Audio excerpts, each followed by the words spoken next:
Alright, ladies and gentlemen, MrSotko here. Welcome back to the channel. Today, we're going to talk about a whole bunch of stuff, but first and foremost, we have the DragonMint miners.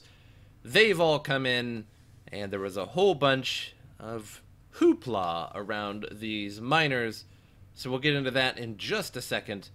But first, I want to thank Total Bullion, a channel who sent me 0.02 Litecoin, which is not a lot of Litecoin, but I decided to put it up on the donators list, and what is special about that is that it was his very first cryptocurrency transaction, and let me just tell you, it went through successfully, and you're on the right path there. So thank you for that donation, and now you know how to send crypto. So, alright.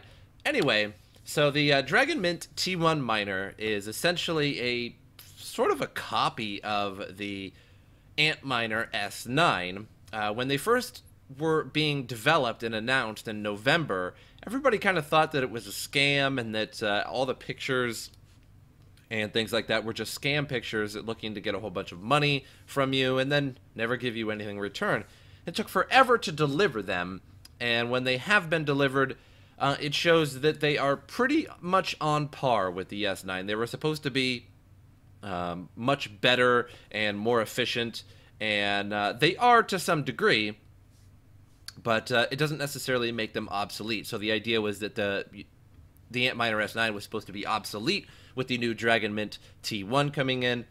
So we'll talk about that. So far, after all the controversy, some DragonMint miners have been delivered, and reviews show the machines do produce close to 16 terahash, but the rigs are not even close to being 30% more efficient than the S9, which was claimed this past November. This week, cryptocurrency enthusiasts have been talking about the new DragonMint device, a SHA-256 miner produced by the firm Halong Mining. And on April 10th, the mining device distributor MyRig stated on Twitter that the company Samsung and its semiconductor technology is what powers Halong Mining DragonMint T1. According to the owner of MyRig, the application-specific integrated circuit, or ASIC, designed by Samsung, is a 10-nanometer design. Yes, Samsung, and yes, 10 nanometer. I'm sure someone has seen some news in the past about it being the big foundry about Bitcoin and cryptos. So Cobra apologized. Samsung revealed it was building ASIC technology for cryptocurrencies back in January of this year, and on the firm's foundry producing these ASICs for an unknown Chinese mining hardware manufacturer. Reports stated that Samsung was developing GPU and ASIC semiconductors, and the technology would feature 10-nanometer chips. On the Halong Mining website, there is no mention of 10-nanometer chips being utilized in any of its mining rigs. At the moment, all of Halong's manufactured batches are completely sold out, and the website shop page says all of its miners are unavailable. So the news also follows the anonymous co-owner of Bitcoin.org calling Halong Mining a scam. However, on Friday the 13th, 2018, Cobra Bitcoin apologized to the Halong Mining company. I was completely wrong about Halong. So even though they're secretive and mysterious company to raise some major red flags, it seems they've delivered functional hardware as promised, and I'm extremely sorry for the attacks, and I await my shipment of Crow. So as News.Bitcoin reported earlier this month, individuals started getting their Halong Mining machines and have been tweeting pictures of some DragonMint T1s being unboxed. Moreover, there were also pictures of side-by-side comparisons of the Bitmain technologies made Antminer S9 chipsets and the T1. At the same time, there were not many reviews online detailing the machine's performance. There are a few reviews now online, alongside a video of the machine in action side-by-side with an S9.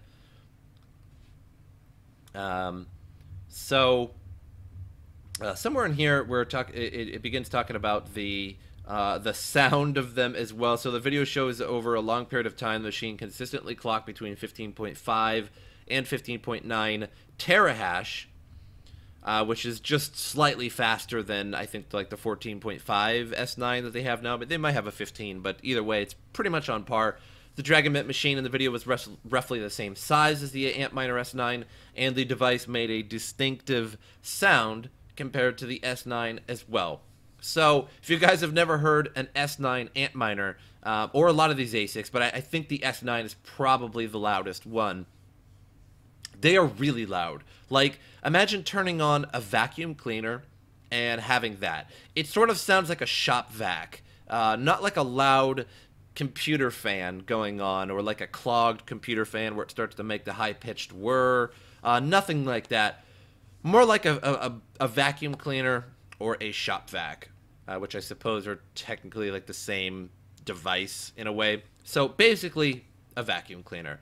Extremely loud. To have them in your house is very, very annoying. So that's why people put them in their basement or in some kind of soundproofing device or a shed or an attic, something like that, to get it away from everybody else. Because there's no way you're going to be sleeping in a room with S9s, and if you do, congratulations. You can sleep through anything. So that has been pretty much put to rest. The S9 is 1,288 per unit, as opposed to the first T1 batch of 1,595, and with a minimum of 5 per order, though. So eventually, Halong did allow single purchases for T1 miners, but it sold out pretty quick.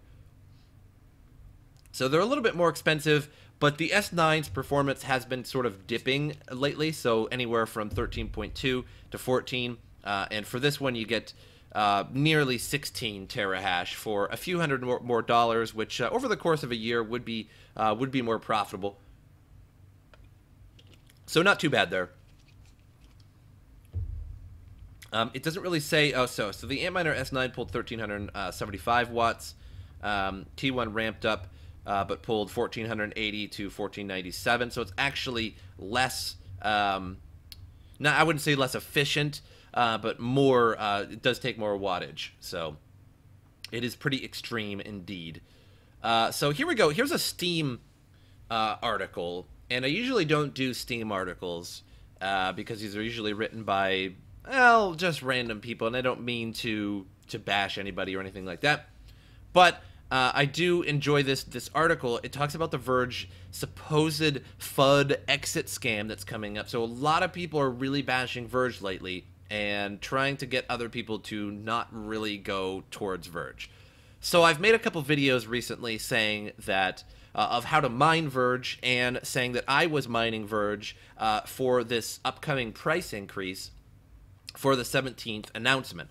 Now, don't get me wrong, I'm not supporting Verge on that, so you need to read between the lines. I was saying that it was a shady currency. There's a lot of hype to it that might not even be true.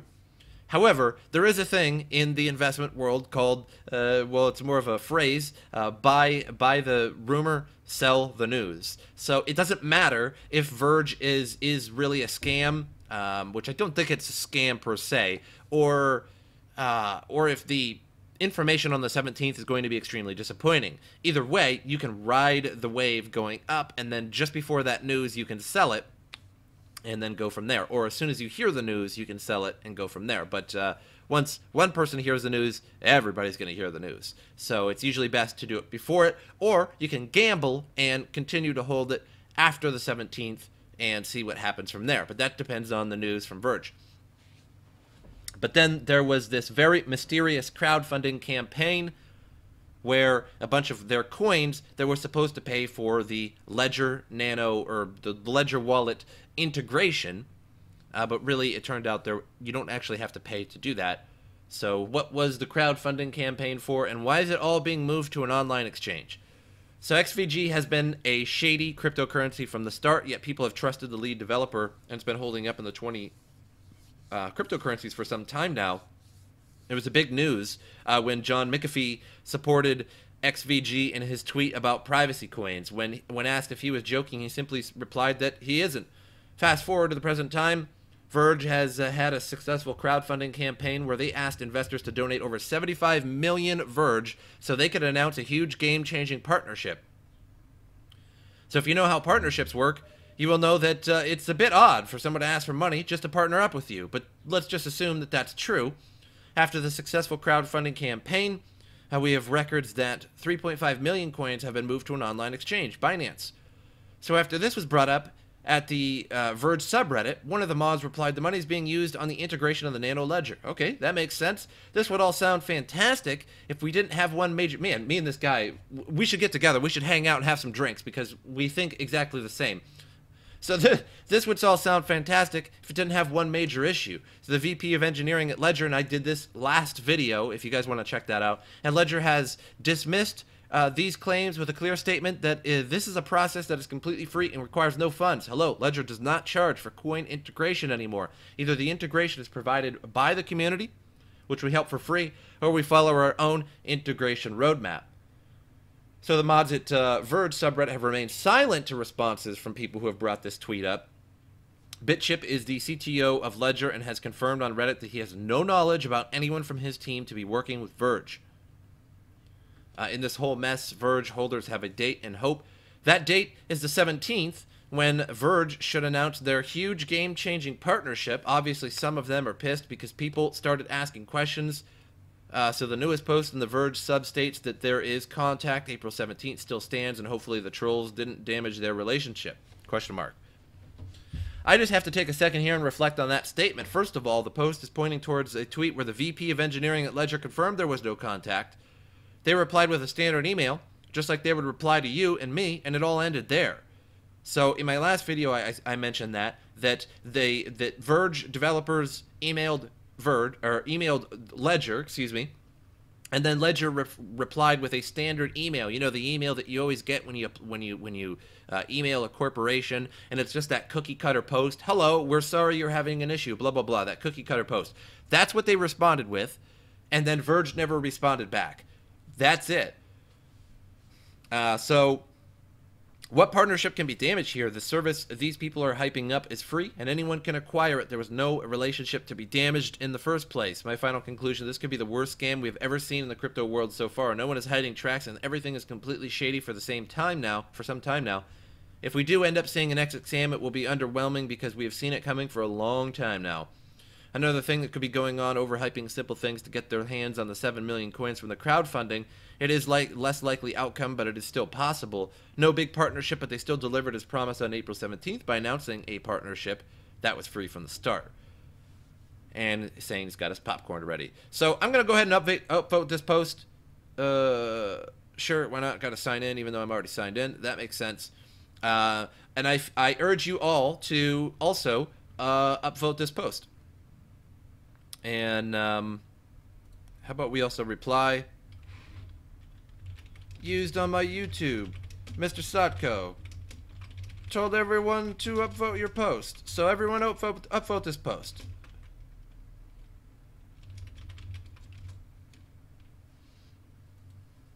There you go. So I used a little bit of your content, Proof Master, but it was well written and it was quite relevant to my video. And I upvoted your post, and I hope other people do the same. Make a couple bucks. All right, so moving on. More really good news lately. So the bulls are back in town. Markets rise to 333 billion.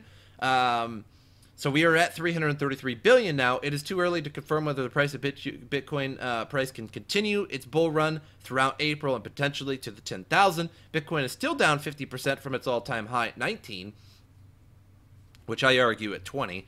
And traders expect the price to surpass 12,000 before it can eye a move towards its all-time high.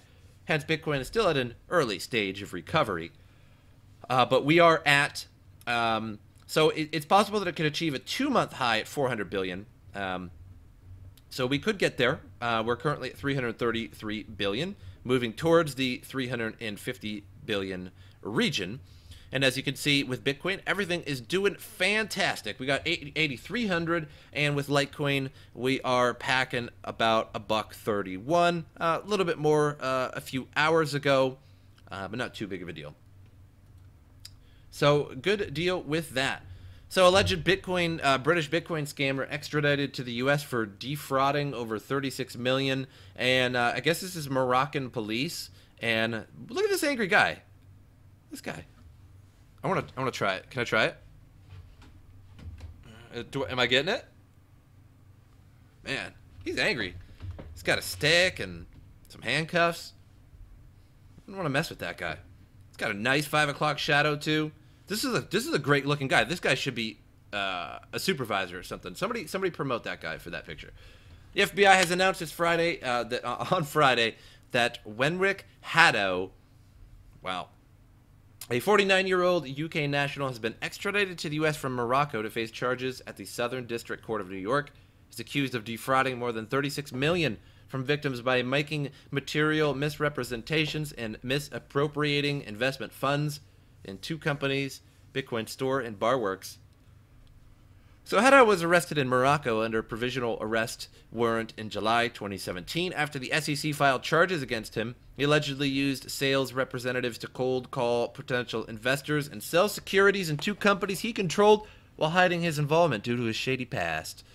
So, this kind of brings me back to Verge. If they do run off with millions of dollars of Verge, or however much it is, they are American. I think the Sunrock or Sunrock or whatever his name is, one of the developers that's always on a Verge there, who essentially just hard forked from Dogecoin. So Verge is essentially Dogecoin. The SEC is going to find him. This is well documented. Everybody knows who this guy is. In fact, he's been arrested a few times for really, really small charges. So I'm not saying he's a bad guy in that regard. They were like really petty charges. But they know him. So this isn't just like some anonymous person somewhere. So if that does happen, so he might get up to 40 years in jail. And that's not good. So according to the SEC's complaint, promotional materials presented to investors in both companies showcased senior executives who did not really exist and misrepresented other key facts about the operations. Haddad allegedly diverted more than 80% of the funds raised in the Bitcoin store. Ooh, Yanni. And sent more than $4 million from the Barworks bank's accounts to Mauritius and another $1 million to Morocco. So Mauritius, you guys might be like, hey, where's Mauritius? And I'm going to tell you because geographer. It is east of Madagascar. It's a small island east of Madagascar, which is east of Africa. And it was where the dodo birds were. If you guys remember the dodo birds and they're extinct and yada yada, that's where the dodo birds were, Mauritius Island. And everybody went there, and there were these really, really big birds, like 80 pounds or something like that. They weighed a lot. And they were really stupid. And they didn't fear humans at all. And they were suffering from island gigantism. And everybody just ate them, even though they tasted really, really bad. And the only pieces of dodo bird we have left, I think, is a talon and a beak. And they're both stored in a university in England somewhere. I'm not sure which one. But that's where everybody gets their DNA from. You have to get it from that talon or from the beak or whatever. Interesting. Although we have a lot of skeletons. Those aren't too hard to find. Chilean crypto exchanges go to court to fight the banks killing an entire industry. Chilean cryptocurrency exchanges, Buddha, Orion X, and Crypto Market have recently applied to appeal courts to confront the banks and shut down their platform's accounts, Bloomberg reported. The court has agreed to hear the case, but the bank accounts are still closed. According to local news outlet Emol, the banks Itaú Corp Banca and Scotiabank announced that the closure of the bank accounts.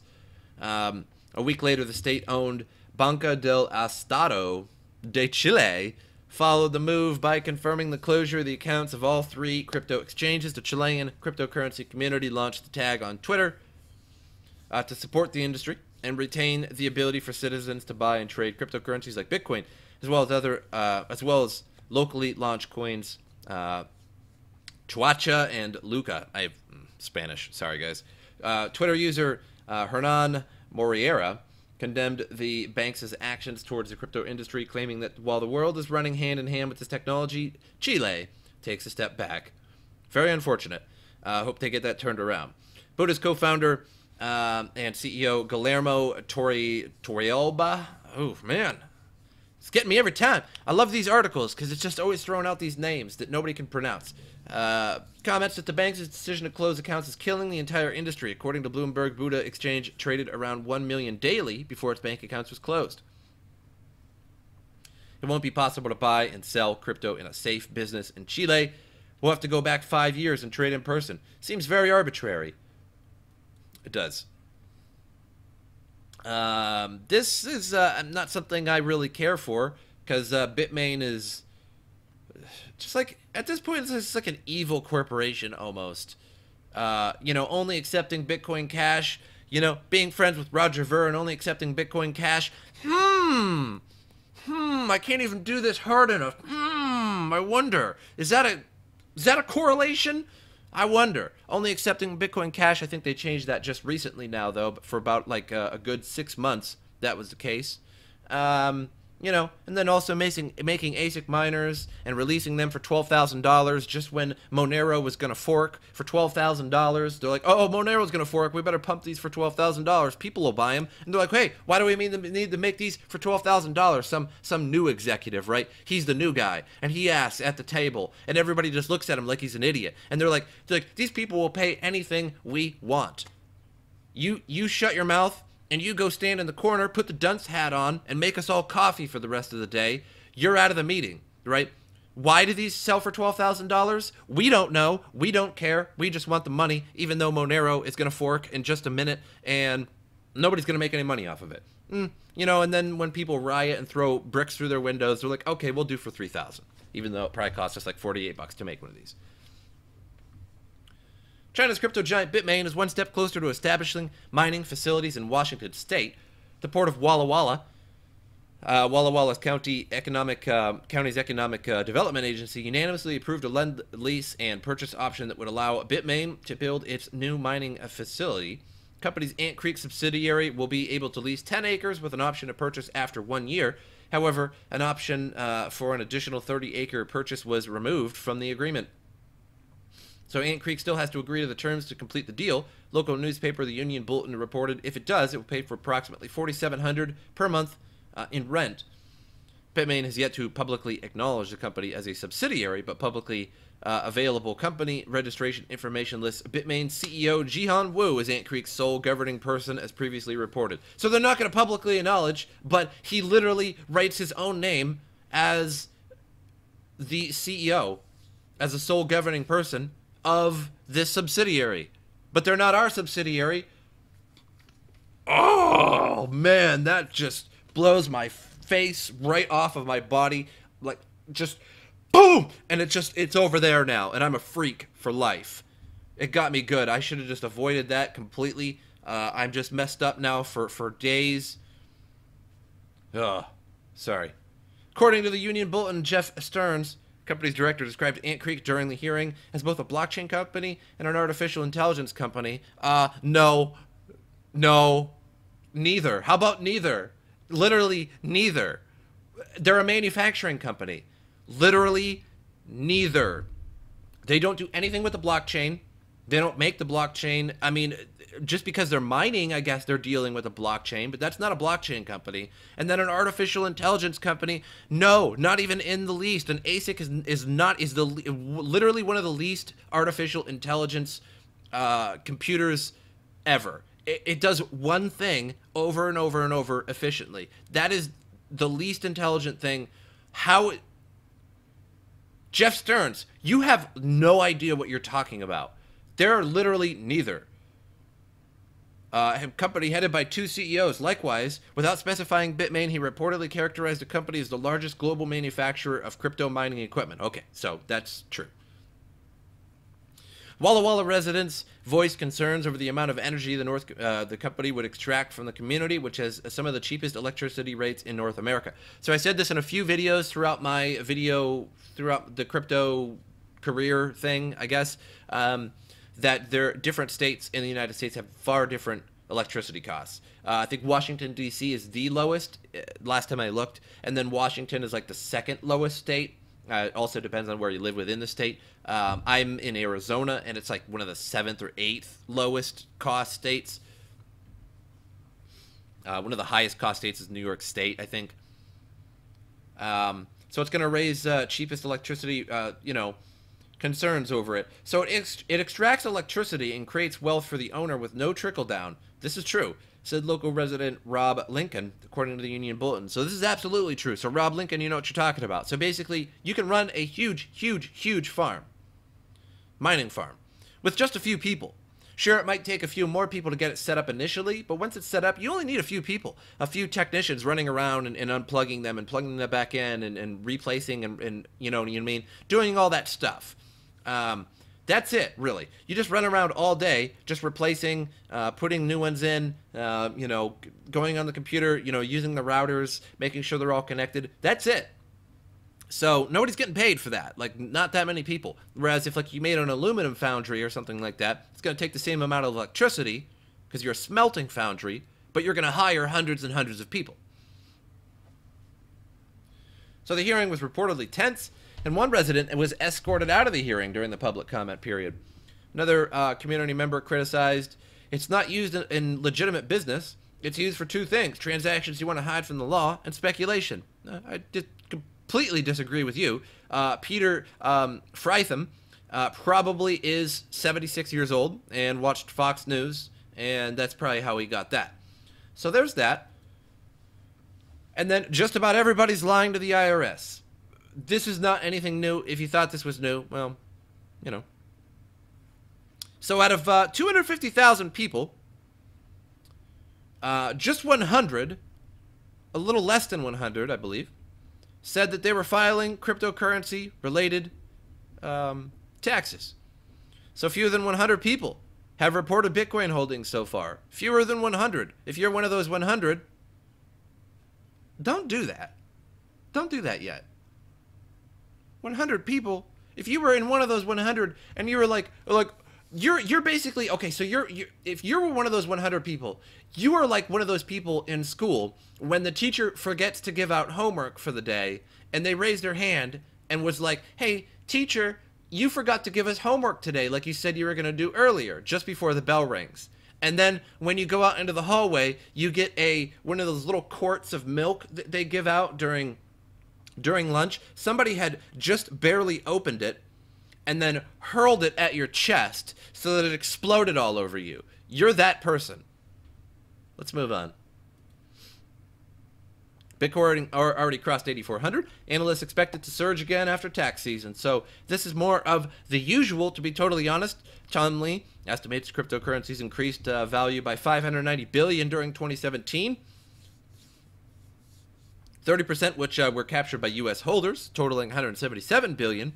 Calculates the tax liability for U.S. Bitcoin investors to be about $25 billion, using 27% tax rate on $92 billion taxable gain. Lee, however, is not accounting for self-employment taxes.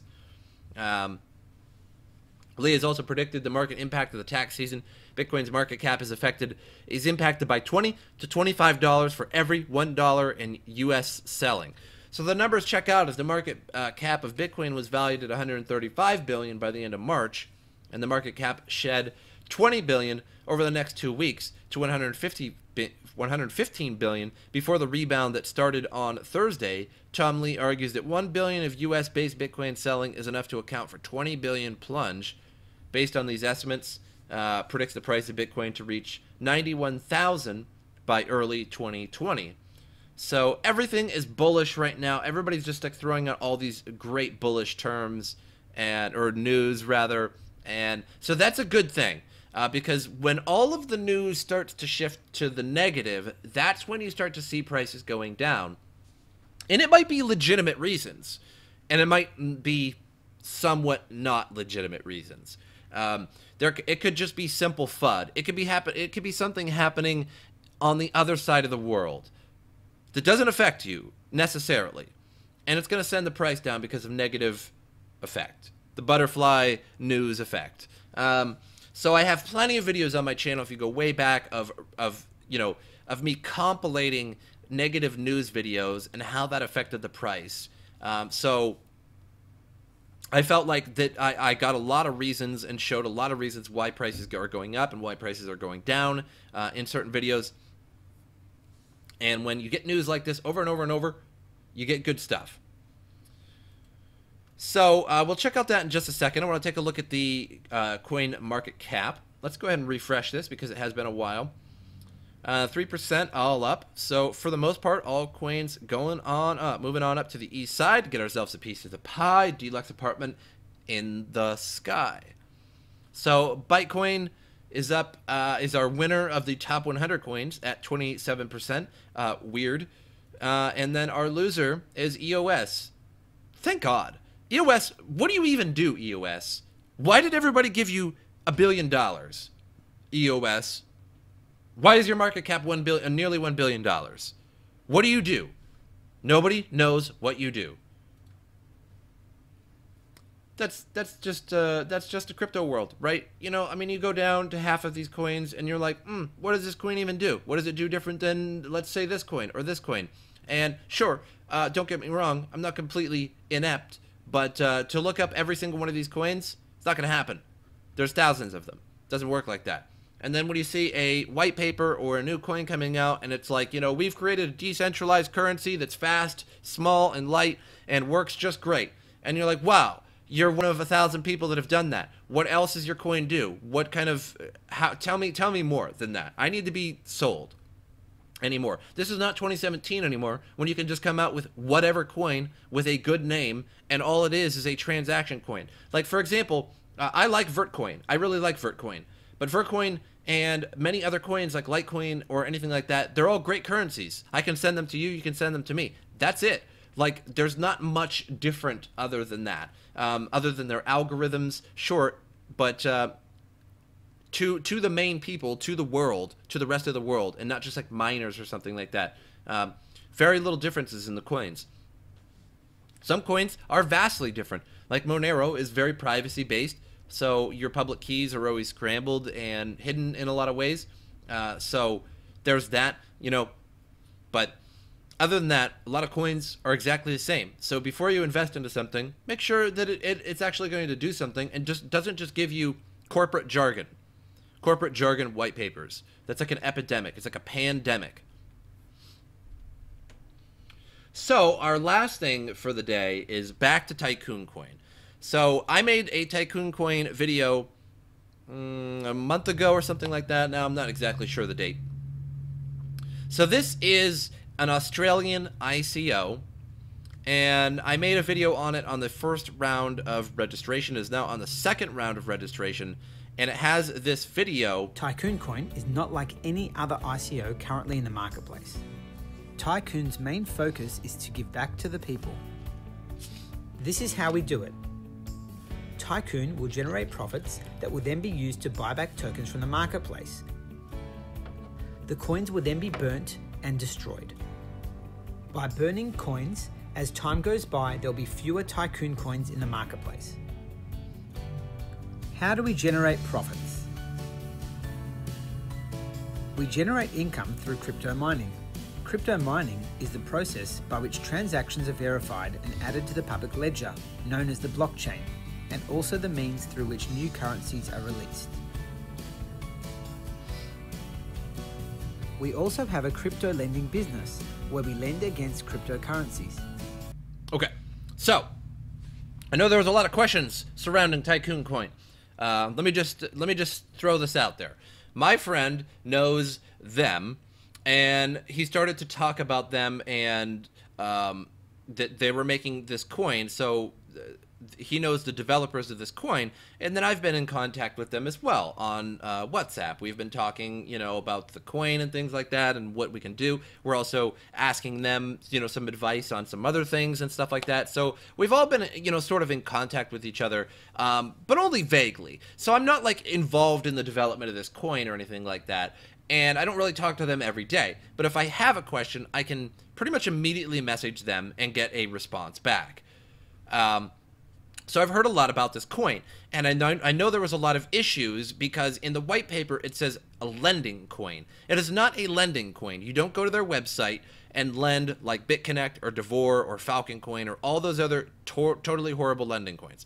These coins are lent to investors. We're talking people with more money than just somebody going on BitConnect or something like that. It's not a platform in that sense. So it's for business lending. And then also they sent me a picture a while back of them mining. So they had a whole bunch of mining rigs all set up, and they're getting more and more and more set up as they go. So they're mining and making profits from mining. They take all those profits from mining and then they buy their own coin, including from the money from the ICO that they're actually getting. So all the coins that you're sending to get their coins, they use those coins to rebuy Tycoon Coin and then destroy the coins, burn the coins. So then that actually increases the price of Tycoon Coin, because now there isn't 200 million in existence, now there's maybe 150 million in existence, and so on and so on. And they're going to do that over the course of years, so 1, 2, 3, 4 years plus they're going to be doing this. So this isn't the kind of coin that you just immediately sell right away. The sellers immediately are going to be kind of losers. And that usually is the case anyway. It's not a pyramid scheme. That's usually the case anyway, because when you get an ICO, and for example, Ontology coin is many dollars now, and when it was released, it was nowhere near that, right? So the people that initially sold as soon as the ICO ended, sure, they made money, but they didn't make the kind of money that you would have made if you have held Ontology to this day. So the second round is open. You just sign up here. The second round is a $5,000 entry for Bitcoin, Ethereum, XRP, Litecoin, and Bitcoin Cash. So they take a lot of different kinds of crypto. And then the final offering will be soon, as soon as their the 7 million in US dollar in crypto is fulfilled. Then it will be 12 cents. A month after this ICO ends, you will see it pop up on an exchange. So they're waiting a month, and then they'll partner with an exchange and put it on an exchange. You can also actually go to, if you watch the rest of the video, so if you're really concerned, just go to tycooncoin.io. I'll also have my shill link in the description should you want to take that. Doesn't really cost you anything until, well, it never does. But anyway, later on in the video, it shows that they have several cities in Australia that you can actually take these coins to personally and sell them. But you might as well just do it on an exchange, because who can get to Australia? Am I right? So 12 cents will be the price that it will initially go on an exchange. So if you buy it for 12 cents, you just hold it as long as you can. And likely this coin will be many dollars within years, or maybe more, maybe tens of dollars, maybe even more. So this is the kind of coin that you'd want to buy a lot of quick, and then you just hold on. You put it on like a Ledger Nano or like a My Ethereum wallet, paper wallet. It's an ERC20 token, so it'll go on to those wallets, and then after that, put it away for a while, for a couple years, and have a good Christmas one of these upcoming years. But I hope you guys enjoyed this video, and I will see you guys next time.